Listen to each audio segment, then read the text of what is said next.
नमस्कार दोस्तों, स्वागत है आप सभी का क्रेजी हिंदी ट्रिक्स में। तो हम लोग जो है सरस्वती गोविंद पांडे से एमसीक्यू क्वेश्चन कर रहे थे, है ना। वन लाइनर वैसे तो वो बुक है ही है, लेकिन उससे कभी कभी ये होता है कि याद हुआ है कि नहीं याद हुआ है, तो हम लोग एक एमसीक्यू फॉर्म में ये जो है करेंगे। तो आप लोग बुक से पढ़ के आइए और यहाँ क्वेश्चन सॉल्व कीजिए। तो चलिए आज का पहला क्वेश्चन देखते हैं। क्वेश्चन है कि भाषा योग वशिष्ठ को परिमार्जित गद्य की प्रथम पुस्तक और रामविलास निरंजनी को प्रथम पौड़ गद्य लेखक किसने स्वीकार किया था। तो आचार्य रामचंद्र शुक्ल यहाँ पे राइट हो जाएगा, है ना। अगला क्वेश्चन है कि भाषा योग वशिष्ठ की भाषा मूलतः किस प्रकार की थी। तो ये थी पंजाबी ब्रजभाषा मिश्रित खड़ी बोली। आप लोग जो है आंसर दे सकते हैं, है ना।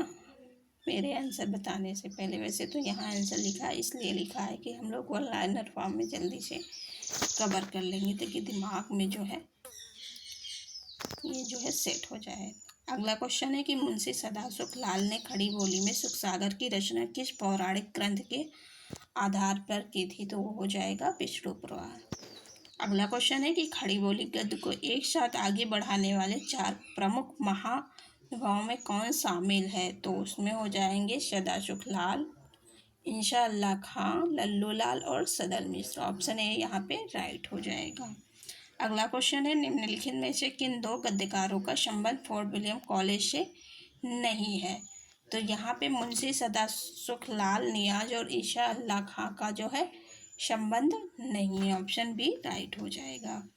अगला क्वेश्चन है कि रस्म रिवाज भाखा का दुनिया से उठ गया है कथन किस गद्यकार का है। तो ये है ऑप्शन सी मुंशी सदासुख लाल का।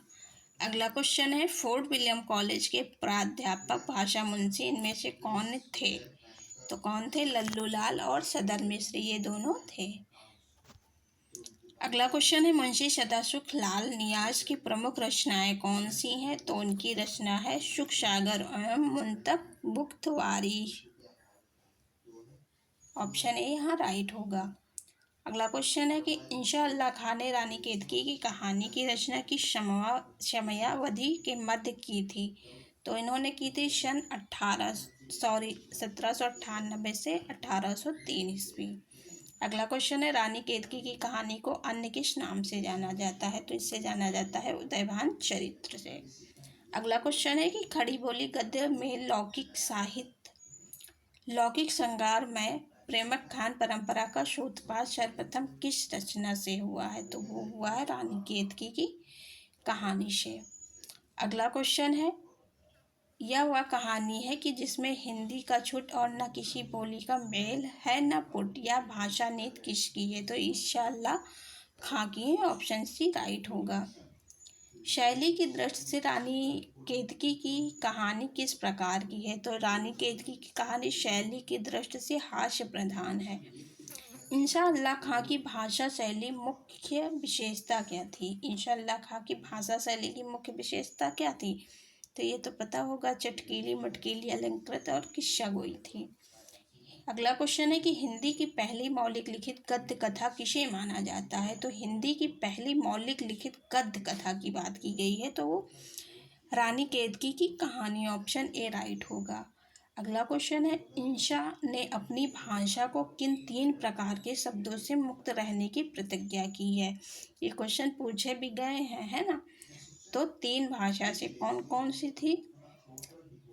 बाहर की बोली, यानी बाहर की बोली से मतलब अरबी, फारसी और तुर्की। फिर गंवारी से मतलब ब्रज और अवधी। भाखापन यानी कि संस्कृत शब्दों का मेल, ये तीनों से थी, है ना। ऑप्शन 4 राइट होगा।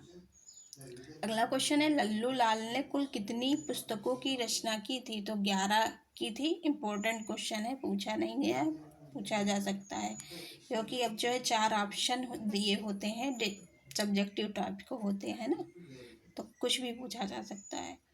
तो लल्लू लाल की एकमात्र मौलिक रचना कौन सी है। तो वो हो जाएगी ब्रज भाषा व्याकरण, जो है 1811 में लिखा गया है। तो सभी, लेकिन यहाँ पे लिखा गया है एकमात्र मौलिक रचना। तो एकमात्र मौलिक रचना पूछी जाए तो ब्रज भाषा व्याकरण जो 1811 ईस्वी में लिखी गई थी। अगला क्वेश्चन है, लल्लू लालकृत राजनीति माधव विलास और लाल चंद्रिका किस भाषा में है? तो ये सब जो है ब्रज भाषा में। भाषा भी याद रखिएगा रचनाओं की, ये भी पूछा जाता है। अगला क्वेश्चन है कि लल्लू लाल ने सन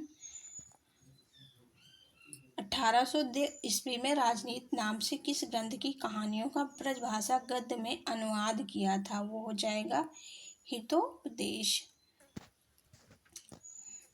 यहाँ पेज नंबर भी पड़े हैं, अगर आप लोग बुक हो तो वहाँ से देख सकते हैं।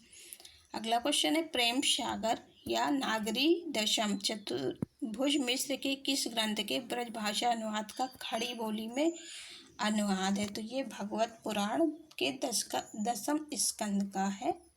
ऑप्शन ए राइट होगा। अगला क्वेश्चन है कि लल्लू लाल कृत लाल चंद्रिका किसकी टीका है? तो ये सबको पता होगा कि बिहारी सही की टीका है ना। अगला क्वेश्चन है कि लताइफ हिंदी में किन भाषाओं की शवलग कथाओं का संग्रह है? इम्पोर्टेंट क्वेश्चन है। तो खड़ी बोली, ब्रजभाषा और हिंदुस्तानी। ऑप्शन बी हो जाएगा, है ना। अगला क्वेश्चन है, लल्लू लाल द्वारा ब्रजभाषा में लिखा गया चंपू काव्य कौन सा है? तो वो ऑप्शन ए हो जाएगा, माधव विलास जो है लल्लू लाल का, ये एक चंपू काव्य है जो कि ब्रजभाषा में लिखा गया है। अगला क्वेश्चन है कि लल्लू लाल जी उर्दू को क्या कहते थे तथा उन्होंने प्रेम सागर की रचना करते समय किसे छोड़ने की बात कही थी? तो ये कहते थे यामिनी भाषा, है ना। अगला क्वेश्चन है कि लल्लू लाल की भाषा कृष्णोपासक व्यासों की सी ब्रज रंजित खड़ी बोली या कथन आचार्य शुक्ल का है? इम्पोर्टेंट है ना।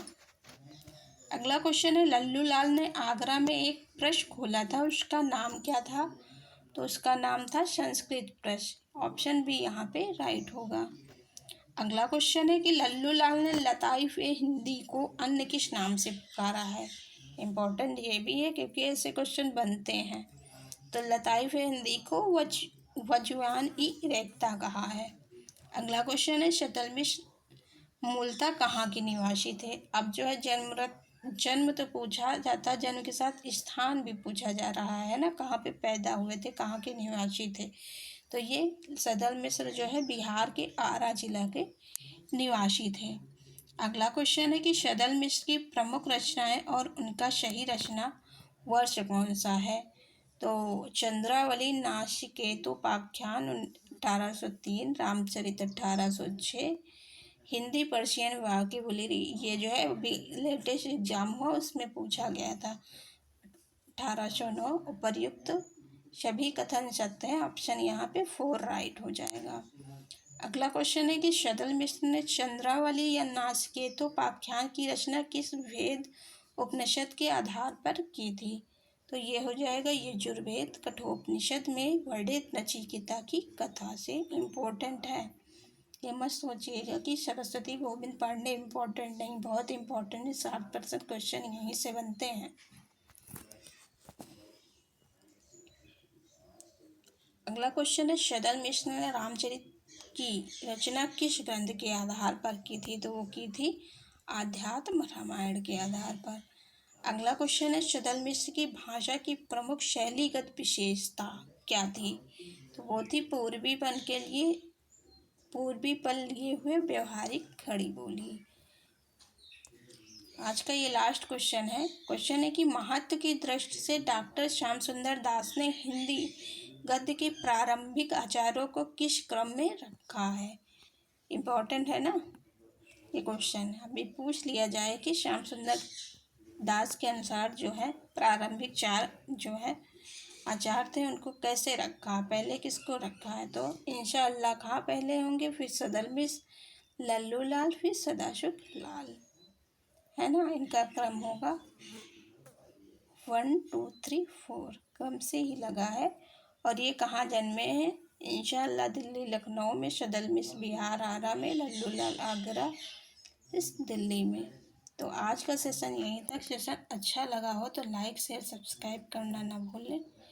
Thank you so much.